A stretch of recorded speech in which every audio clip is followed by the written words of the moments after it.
Hello guys, मैं हूं doctor वंदना उमराव। मेरे चैनल में आप सभी का स्वागत है। आज मैं आपके लिए एक बायो फर्टिलाइज़र लेकर आई हूं जो कि पूसा संस्थान का है, दिल्ली IARI का। तो वहां का प्रोडक्ट है ये। तो बायो NPK है। तो आप केमिकल NPK की बजाय आप बायो फर्टिलाइज़र NPK का यूज़ कर सकते हैं, जो कि पूसा ने बनाया है। और भी कंपनी के आते हैं, लेकिन मेरे पास पूसा का है। मेरे हस्बैंड दिल्ली गए थे, वहाँ से पूसा संस्थान से लेकर आए हैं। इसके प्रोडक्ट ऑनलाइन नहीं मिलते हैं, वहीं से जाके लेने होते हैं। तो ये 50 रुपये का एक पड़ा है। 100 ml की बॉटल है, तो 2 बॉटल है मेरे पास। और इसमें जो डेट लिखी हुई है 2/9/2020 का है। ये 2020 का है ये।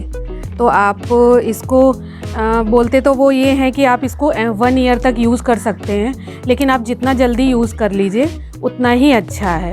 तो 6 मंथ के अंदर यूज़ कर लीजिए तो बहुत ही अच्छा है। तो क्योंकि इसमें जो, और मैं इसके बारे में बता देती हूँ आपको, जो नाइट्रोजन है, नाइट्रोजन के इसमें बैक्टीरिया होते हैं, और इसमें फास्फोरस और पोटास के साथ नाइट्रोजन को फिक्स करने वाले बैक्टीरिया होते हैं, जो कि हमारी सॉइल को बहुत अच्छा बनाते हैं और प्लांट की ग्रोथ में हेल्प करते हैं। तो ये बहुत अच्छा बायो फर्टिलाइज़र है। आप केमिकल का यूज़ ना करके आप इसको यूज़ करिए, बायो फर्टिलाइज़र को। अब इसको कैसे यूज़ करना है मैं उसके बारे में भी आपको बता देती हूँ। सबसे ज़्यादा इसको सीड के उपचार के लिए यूज़ किया जाता है। जो सीड ट्रीटमेंट करते हैं सबसे बेस्ट उसके लिए रहता है कि जब आप सीड बोना हो आपको, तो आप उससे पहले इसको मिक्स घोल बना लीजिए पानी के साथ, इस लिक्विड को मिला के, और आप उसको सीड में मिला के आप उसको थोड़ी देर छाया में फैला दीजिए, और फिर उसको आपको बोना है। तो ये बीज उपचार होता है। आप मिट्टी का उपचार भी कर सकते हैं। मिट्टी में आप इसे मिला सकते हैं। इसको लिक्विड में मिला के, पानी में मिला के, इस लिक्विड को डाल के आप मिट्टी में भी डाल सकते हैं। और आप इसको स्प्रे की तरह भी यूज़ कर सकते हैं। और इसको आप जड़ उपचार में भी कर सकते हैं। जो नई पौध हम तैयार करते हैं अपनी वेजिटेबल की, तो उसको 15 से 20 मिनट इस लिक्विड में आप डुबो के रख दीजिए जड़ को, और इसके बाद उस प्लांट को जिस भी आपको पॉट में लगाना है या ग्रो बैग में लगाना है, इसके बाद आप उस वेजिटेबल के प्लांट को आप अपने ग्रो बैग में लगा लीजिए, जिससे कि वो प्लांट जो है बहुत अच्छा ग्रो करता है। तो चलिए मैं बताती हूँ। मैंने तो इसके लिए, उन्होंने ये बोला था कि इसके लिए गुड़ का मीडियम बनाना है। आप इसको डायरेक्ट पानी में घोल के भी यूज़ कर सकते हो। मैंने तो, क्योंकि बैक्टीरिया मल्टीप्लाई हो जाएंगे, उतना ज़्यादा हमारा लिक्विड तैयार हो जाएगा तो हम ज़्यादा प्लांट में यूज़ कर सकेंगे। तो मैंने गुड़ का मीडियम बनाया। मैंने लगभग छोटी सी एक बाल्टी, चलिए मैं दिखा देती हूँ आपको। ये लगभग 7-8 लीटर पानी है। मैंने इसमें 250 ग्राम गुड़ घोला है। लगभग 5 से 6 दिन हो गया है, और इसमें गुड़ मैंने डाल दिया है। तो ये फर्मेंट हो गया है काफ़ी। और अब मैं इसमें ये बायो लिक्विड फर्टिलाइज़र है जो NPK, अब मैं इसको इसमें डाल दूँगी। और आपको इसको ध्यान रखना है, इसको छाया में ही रखना है, जिससे कि बैक्टीरिया जल्दी फर्टिलाइज्ड होंगे। आपको धूप में नहीं रखना है इसको। और अगर जो भी बॉटल आप यूज़ करते हैं तो आपको पूरी बॉटल का इसमें यूज़ करना है। एक बार खुलने के बाद पूरी बॉटल एक साथ पूरी यूज़ कर देना। तो मैं दोनों बॉटल इसमें डाल देती हूँ, और फिर मैं टब में मैंने ये इसमें डाल दिया NPK बायो फर्टिलाइज़र। अब आप इसको घुमा देना है और इसको छायादार स्थान पे आपको रख देना, जिससे कि इसमें बैक्टीरिया मल्टीप्लाई हो जाएंगे। इसके बाद आप सीड ट्रीटमेंट कर सकते हैं, रूट ट्रीटमेंट कर सकते हैं, और आप अपनी सॉइल का ट्रीटमेंट कर सकते हैं। तो अब हम मिलते हैं एक दिन बाद। मैं आपसे पूरे 24 घंटे बाद, मतलब एक दिन बाद आपसे आज मिल रही हूँ मैं। और मैं जो आपको NPK बायो फर्टिलाइज़र के बारे में बता रही थी, तो मैंने पूरी तैयारी आज कर ली है। तो चलिए मेरे साथ। सबसे पहले मैं आपको सीड ट्रीटमेंट करके दिखाती हूँ कि सीड में कैसे करते हैं। तो मैंने पूरी तैयारी कर ली है। ये पूरे मैंने ग्रो बैग खाली कर लिए हैं, पूरे पॉट्स खाली कर लिए हैं। जो भी मुझे वेजिटेबल निकालनी थी वो निकाल दी है। और ये देखिए, ये मेरा जो मैंने मल्टीप्लाई किया है, बैक्टीरिया मल्टीप्लाई, जो बायो फर्टिलाइज़र मैंने इस बाल्टी में डाला था गुड़ का मीडियम बना के, तो ये भी इसमें मल्टीप्लाई हो गया है बैक्टीरिया। और ये मैंने सीड कलेक्ट कर रखे हैं जो मुझे गर्मियों की वेजिटेबल की, जो समर वेजिटेबल हैं, वो लगभग मैंने सारे सीड कलेक्ट कर रखे हैं। सबसे पहले मैं इसमें ट्रीटमेंट, सबसे बेस्ट सीड ट्रीटमेंट ही रहता है जो इससे बायो फर्टिलाइज़र से करते हैं। बेस्ट सीड ही रहता है कि जब इसका जर्मिनेशन स्टार्ट होता है तो बैक्टीरिया एक्टिव हो जाते हैं और प्लांट को सारे न्यूट्रिएंट मिलने स्टार्ट हो जाते हैं जब उसकी रूट निकलती है। तो सबसे बेस्ट सीड ट्रीटमेंट रहता है। इसके बाद रूट ट्रीटमेंट, सॉइल ट्रीटमेंट। चलिए तो मैं सबसे पहले आपको सीड ट्रीटमेंट करके दिखाती हूँ। तो ये जो हमारा बैक्टीरिया, ये जो हमारा हमने फर्टिलाइज कर लिया है, तो ये हमारा फर्मेंट हो गया है, मल्टीप्लाई हो चुके हैं ये, और इससे बहुत सारा लिक्विड तैयार हो जाएगा। तो सबसे पहले हम सीड का ट्रीटमेंट करेंगे। तो थोड़ा सा मैं ये ले लेती हूँ और इसमें सीड को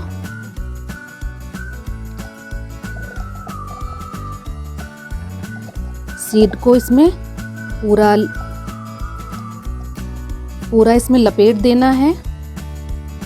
मैं एक एक करके, क्योंकि सारे डिफरेंट सीड हैं, एक तरह का सीड हो तो आप एक साथ इसको डाल के और इसको पूरा अच्छे से इसमें लगा सकते हैं। फिर आपको इसको छाया में सुखाना है 15 से 20 मिनट, लगभग आधे घंटे। और सुखाने के बाद इसको छोड़ना नहीं है, आपको तुरंत पॉट में बो देना है, या आप जैसे जहाँ पे भी सीडलिंग तैयार करते हैं उसमें आपको इसको लगा देना है सीड को, जिससे कि जब भी रूट निकलेगी तो बैक्टीरिया एक्टिव हो जाएगा।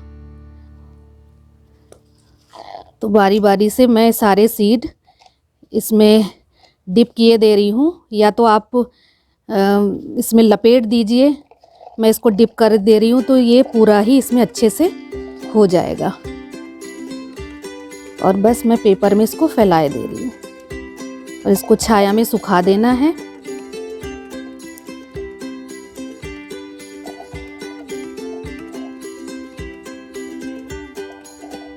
बायो एनपीके के बहुत फ़ायदे हैं। इसमें मैंने 2 तरह के तरोई के सीड लिए हैं समर वेजिटेबल में। मैं इनको रूम टेम्परेचर में इसको पैक करके, और मैं सोच रही हूँ इनका जर्मिनेशन कर लूँ तो मेरे 20 से 25 दिन बच जाएंगे जब तक ये हमारी सीडलिंग तैयार होगी, तो हमें अर्ली वेजिटेबल मिल जाएगी। तो इसलिए मैं इनको सभी को,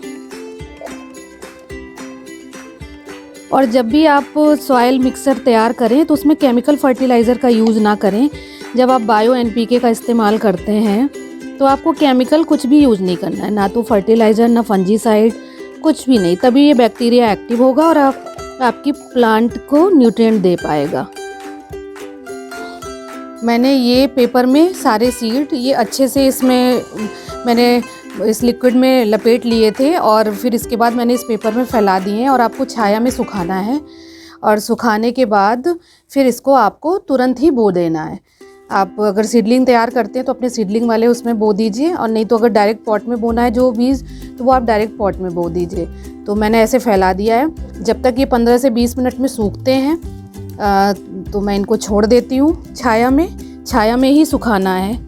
और उसके बाद मैं आपको रूट ट्रीटमेंट करके दिखाती हूँ कि रूट ट्रीटमेंट कैसे करना है। ये मेरी सीडलिंग तैयार है। ये है गोल वाली मिर्ची, और ये शिमला मिर्च है, और ये ग्रीन वाला बैंगन है, ब्रिंजल है। और भी मैंने 56 कद्दू की भी तैयार कर रखी है, पर कद्दू को ज़्यादा जड़ हिलाने से उसमें प्रॉब्लम हो जाती है। तो मैं अभी आपको, ये मैंने लिक्विड ले लिया है ये वाला, और बायो एनपीके जो फर्टिलाइज़र का बनाया है मैंने, तो ये ले लिया है। इसमें लगभग 20 से 30 मिनट तक इनकी रूट को डिप करना है। तो पहले हम इनको निकाल लेते हैं।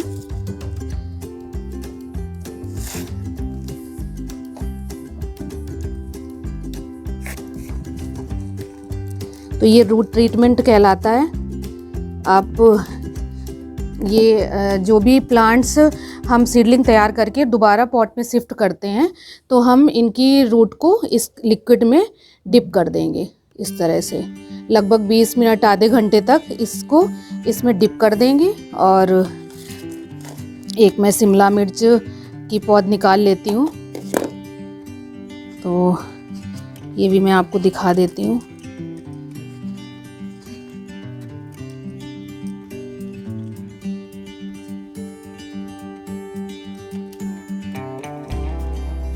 तो इसको मैं इसमें डिप कर दे रही हूँ। तो ये रूट ट्रीटमेंट कहलाता है। आप 20 मिनट आधे घंटे इसमें डिप करके रहने दीजिए।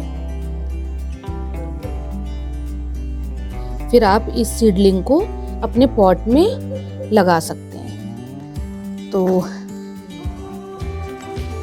अभी मैं आपको इन प्लांटों में करके दिखा देती हूँ। ये रूट ट्रीटमेंट कहलाता है।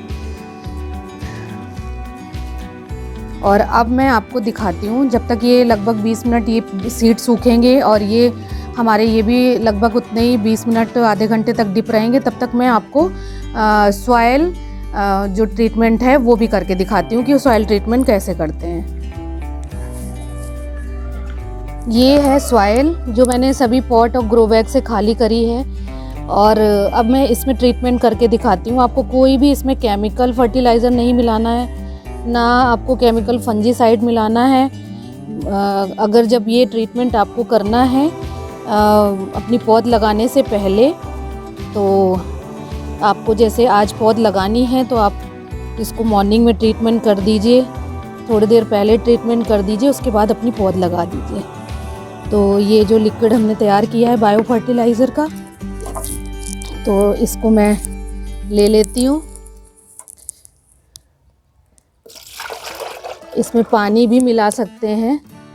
मैं सारे पौधों में जो यूज़ करूँगी वो पानी मिला के ही यूज़ करूँगी, क्योंकि ये तो अब बैक्टीरिया मल्टीप्लाई हो चुका है।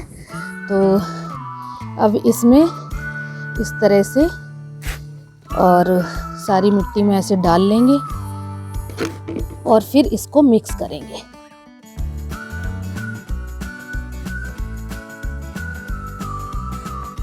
बायो एनपीके के बहुत फ़ायदे हैं। बायो एनपीके के इससे हम केमिकल से भी बचते हैं और हमारे प्लांट भी बहुत अच्छे ग्रो करते हैं। और जो इसमें नाइट्रोजन होती है, जो नाइट्रोजन के बैक्टीरिया होते हैं, तो नाइट्रोजन के बैक्टीरिया जो हमारे एटमॉस्फेयर में नाइट्रोजन होती है वो प्लांट के लिए प्रोवाइड कराते हैं। उसको एटमॉस्फेयर से खींच के और प्लांट को प्रोवाइड कराते हैं। तो नाइट्रोजन के बैक्टीरिया प्लांट्स को नाइट्रोजन प्रोवाइड कराते हैं, और जो फास्फोरस के बैक्टीरिया हैं जो हमारी सॉइल में सॉल्युबल फास्फोरस, जो फास्फोरस होती है हमारी मिट्टी में, उसको सॉल्युबल करके हमारे प्लांट को प्रोवाइड कराती है। उसी तरह जो पोटास के बैक्टीरिया हैं वो भी यही काम करते हैं। तो प्लांट हमारा हेल्दी ग्रो करता है और हमारी पैदावार अच्छी होती है। तो इस तरह से आप अपनी सॉइल बहुत अच्छी बना सकते हैं।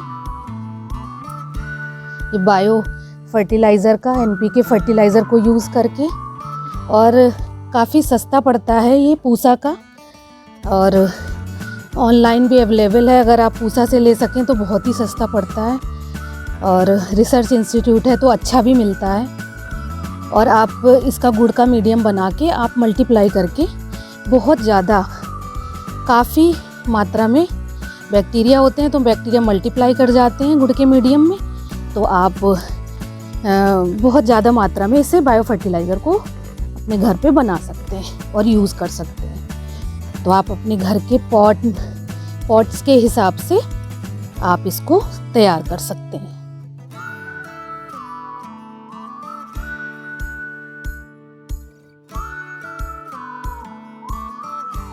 ये मैंने जो सेम की वो निकाली है बेल, उसमें सेम बहुत कम आ रही थी तो मैंने इसको निकाल दिया है ग्रो बैग से। तो इस सारे मिट्टी से ग्रो बैग भर लिए हैं, वो भी सब भर के रख दिए हैं, और ये सारे पॉट भी मैंने भर दिए हैं। अब मैं इनमें मैं एक जगह इनको इकट्ठा कर रही हूँ। इसको रख दे रही हूँ। बीच की वीडियो मेरी से डिलीट हो गई है जब मैं भर रही थी।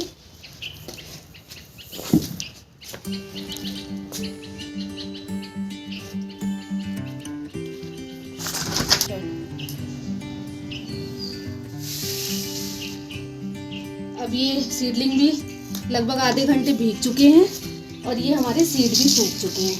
जब तक मैंने पॉट की मिट्टी सब भरी है, जब तक ये भी हमारे सब सूख चुके हैं। अब हम इनको बो देंगे बिना देरी किए हुए। तो ये मैंने तैयार कर लिया है, पहले ही तैयार कर लिया था ये। इसमें मैंने कोकोपीट और वर्मी कंपोस्ट का मिक्सर इतना मैंने मिक्स कर रखा है इसमें, और ये मिक्सअप तैयार करके और मैंने इनमें पूरा फिल कर रखा है। इससे ये वाला जो मिक्सर मैंने बनाया है, मेरी पुरानी वीडियो में भी आप देख सकते हैं, मैंने इससे पहले जो सीडलिंग की है। तो अब मैं लगाने वाली हूँ इसमें लौकी के सीड हैं ये। मैंने ये बकेट भी लगा रखी जिससे निकालने में आसानी हो। मैं एक एक करके इसमें लौकी के सीड 2 टाइप की लौकी है इसमें, और मैं इसमें लौकी लगा रही हूँ। देखते हैं कितना कैसा जर्मिनेशन होता है, प्लांट कितना ग्रो करता है। ये दूसरे टाइप की लौकी है। ये है तरोई, धारी वाली तरोई रिज़का।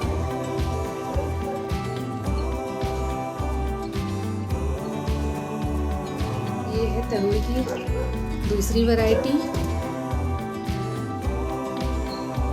बिना धारी वाली।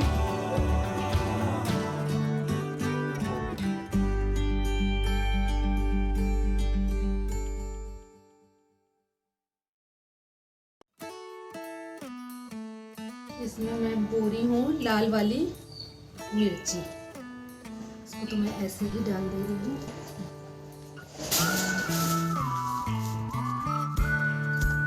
इसमें बोने वाली हूँ मैं शिमला मिर्च।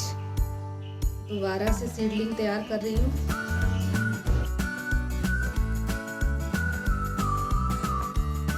इसमें मैं डाल रही हूँ लोबिया। इस तरह से आप भी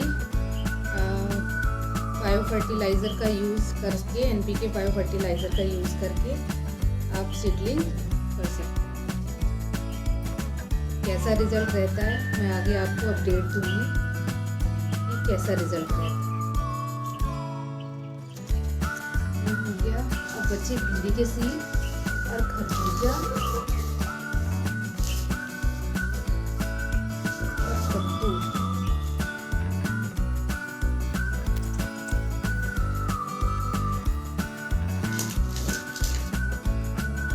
ये हमारे सीडलिंग, ये मैं अभी बोती हूँ ग्लास में, और अब इनमें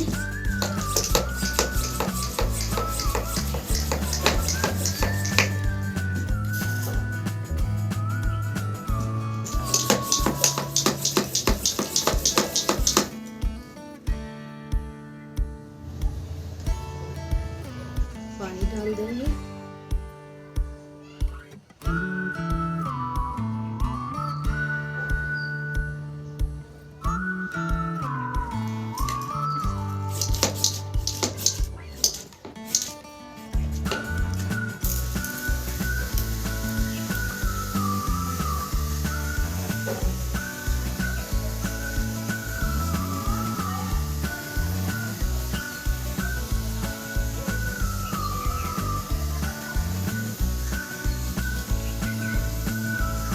अब इनको हम रूम में अंदर इनको पूरा पैक करके और रखेंगे, जिससे कि हमारी ये सीडलिंग जल्दी से तैयार हो जाएंगी।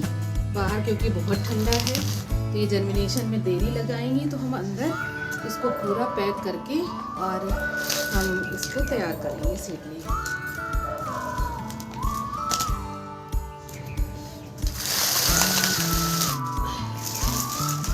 अब मैं आपको ये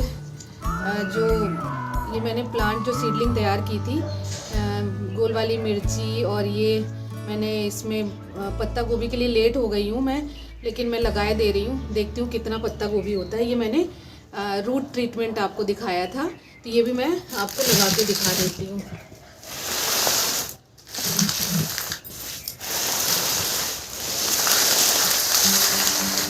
मैंने ग्रो बैग में मिट्टी जो ट्रीटमेंट की थी वो वाली है मिट्टी। अगर आप रूट ट्रीटमेंट करते तो आपको मिट्टी ट्रीटमेंट करने की कोई ज़रूरत नहीं है, लेकिन अब मेरे पास यही सॉइल थी तो मैंने फिर इसी को रख लिया है। और आपको ये कम से कम आधे घंटे मैंने भिगो के रखा है, इसमें भिगो के रखा है। अब मैं इसको सीडलिंग को इसमें लगा दूँगी। इसमें मैं पत्ता गोभी लगाने वाली हूँ इस ग्रो बैग में।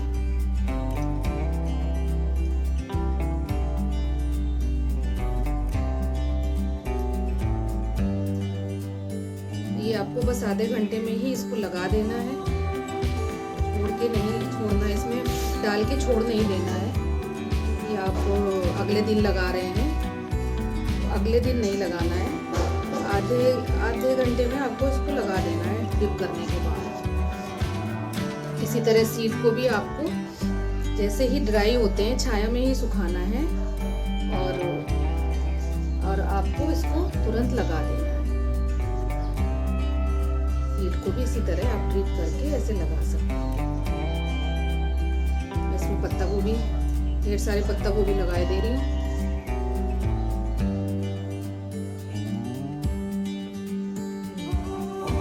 मेरे पास पॉट इस समय खाली नहीं है।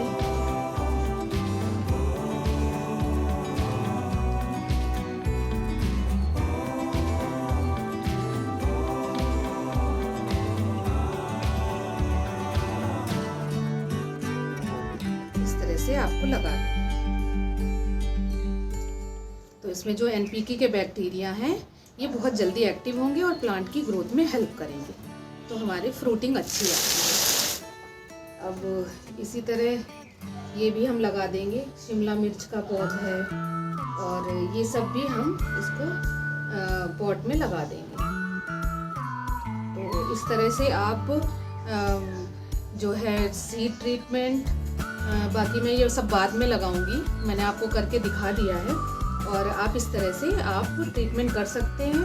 तो ये मैंने आपको सॉइल ट्रीटमेंट, सीड ट्रीटमेंट और रूट ट्रीटमेंट तीनों ही बता दिए हैं। तो अगर ये मेरा वीडियो एनपीके बायो फर्टिलाइज़र का वीडियो और जानकारी आपको अच्छी लगी हो तो प्लीज़ मेरी वीडियो को लाइक करिए और मेरे चैनल को सब्सक्राइब करिए। Thank you.